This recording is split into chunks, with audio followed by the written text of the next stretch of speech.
Hi, it's Ed Kramer, and welcome to a very special Star Wars The Last Jedi premiere night edition of our CGI History channel. So, one of my favorite moments in Episode 7, The Force Awakens, was this scene where a battle is raging, created with CGI, done, with the latest techniques from 2015. But the targeting display is a tribute to the original 1977 old school graphics.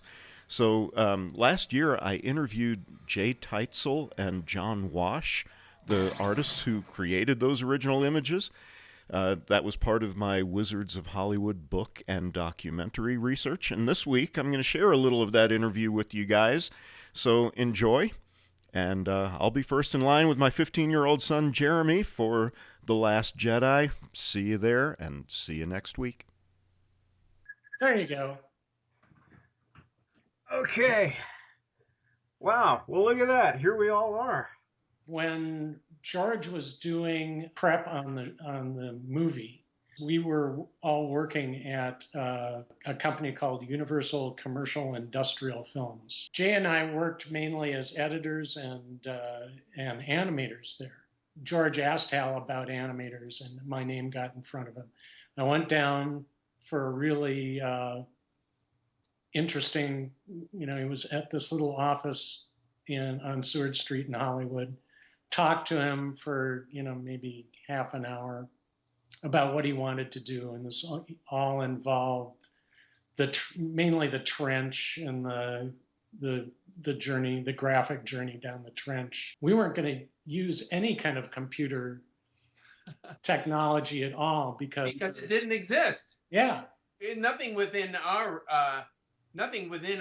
access from us. Yeah. I mean, most computers at that time were at research facilities and, really weren't open to use by the entertainment business or the general public. So, both Jay and I had done a lot of work in mimicking computer animation using downshooters, using animation cameras, backlit art, codoliths, gels. Putting the film through multiple passes through the Oxbury downshooter with a backlight so that you could get the effect of different color layers moving independent in a way that really mimicked three-dimensional control.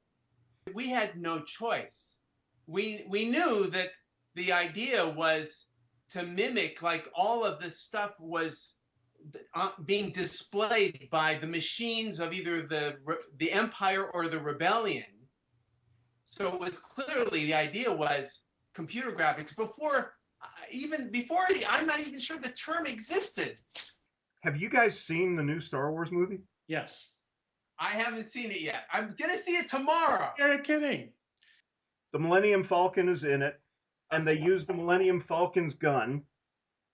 And the display on the sighting mechanism is the 1970s graphics that Larry Cuba had done, or maybe it was you guys that Jay did it.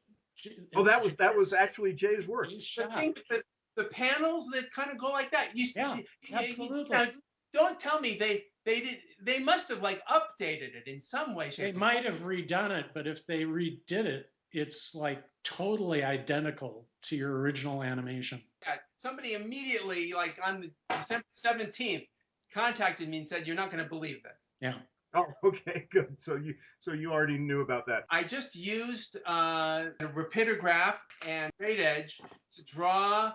Oh, that's awesome. That's it.